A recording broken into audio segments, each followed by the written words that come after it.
కొమరంలో 6 మండలాల shed net nursery యజమానులకు ఒకరోజు శిక్షణ కార్యక్రమాన్ని నిర్వహించినట్లు ఉద్యానవన విశ్వవిద్యాలయ శాస్త్రవేత్త రవీంద్రబాబు జిల్లా ఉద్యానవన శాఖ అధికారి గోపీచంద్ తెలిపారు. ప్రకాశం జిల్లా కొమరోలు మండల పరిధిలోని దద్దవాడ రైతు సేవా కేంద్రంలో 6 మండలాల నర్సరీ యజమానులకు ఒకరోజు శిక్షణ కార్యక్రమాన్ని ఏర్పాటు చేశారు.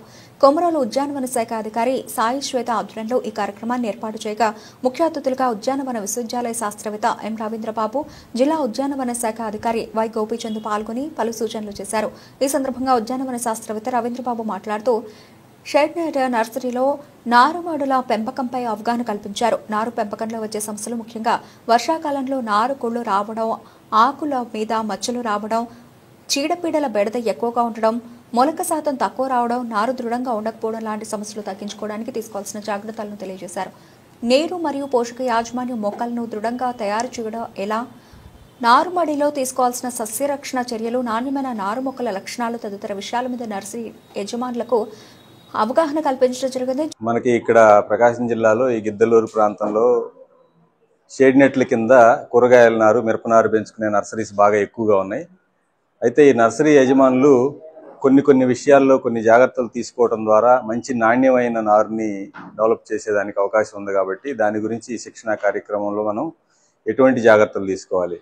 ముందుగా ఏంటంటే ఈ షేడ్ నెట్లు ఏర్పాటు చేసుకునేటప్పుడు నాణ్యంగా మంచి పర్సెంటేజ్ ఆఫ్ షేడ్ ఉన్నాయి, అట్లనే బాగా స్ట్రాంగ్గా ఉండే, స్ట్రెంగ్త్ ఎక్కువగా ఉండే షేడ్ నెట్లు వేసుకోవటం, ఇన్సెక్ట్ నుంచి రక్షణ కల్పించేదానికి ఇన్సెక్ట్ ప్రూఫ్ నెట్లు వేసుకోవటం, అట్లనే నాణ్యమైన కోకోపీట్ని, ఎందుకంటే కోకోపీట్ నాణ్యత తక్కువగా ఉంటే నారు నాణ్యంగా ఉండదు కాబట్టి నాణ్యమైన కోకోపీట్ని వేసుకోవటం, అట్లనే ఈ నారు బాగా పెంచుకోవటానికి ఎటువంటి యాజమాన్య పద్ధతులు, ఎటువంటి సస్యరక్షణ పద్ధతులు చేపట్టాలి అంటే నారు చిన్నగా ఉన్నప్పుడు ఈ షేడ్ నెట్లు అనేవి జాగ్రత్తగా మెయింటైన్ చేసుకోవటం, నాణ్యమైన కోకోపీట్ వాడుకోవటం, సరైన పోషకాలను అందించుకోవటం, అదే తెగుళ్ళు, పురుగులు ఉధృతిని గమనించుకుంటూ వాటికి సంబంధించిన పురుగు మందులు పిచికారీ చేసుకుంటూ నాణ్యమైన నారుని అభివృద్ధి చేసుకోవడానికి జాగ్రత్తలు తీసుకోవటం అనేది మనం ఇప్పుడు రైతులకు అవగాహన కల్పించడం జరిగింది.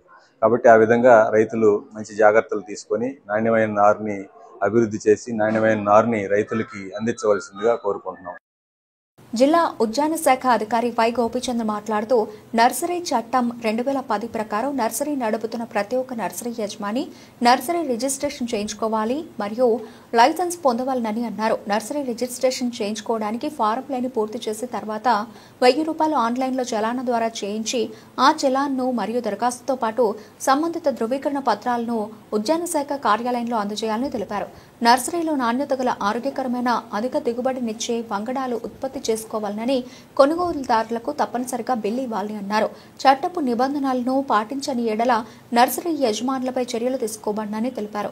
ఈ కార్యక్రమంలో ఉద్యాన విస్తరణ అధికారి చిన్నశేషగిరి, గిద్దలూరు, రాజర్ల, కొమరోలు, బెస్తవారిపేట, కంభం, అర్ధవీడు గ్రామ ఉద్యాన వ్యవసాయ పట్టు పరిశ్రమ సహాయకులు మరియు 6 మండలాల నర్సరీ యజమానులు పాల్గొన్నారు.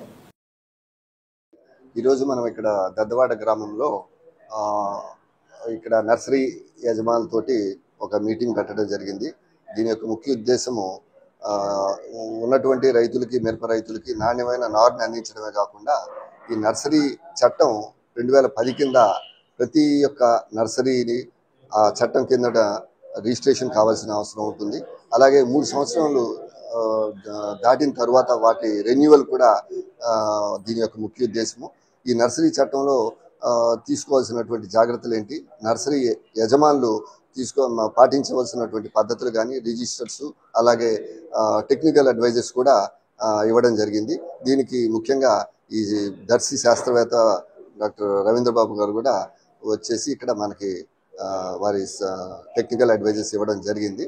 ఈ కార్యక్రమాన్ని ముఖ్య ఉద్దేశం నాణ్యమైన నారుని రైతులకి అందించడం. దాంట్లో భాగంగా రాష్ట్ర వ్యాప్తంగా జరుగుతున్నటువంటి ఈ శిక్షణ కార్యక్రమాన్ని మనం ఈ జిల్లాలో ఈరోజు ఇక్కడ జరుపుకోవడం జరిగింది.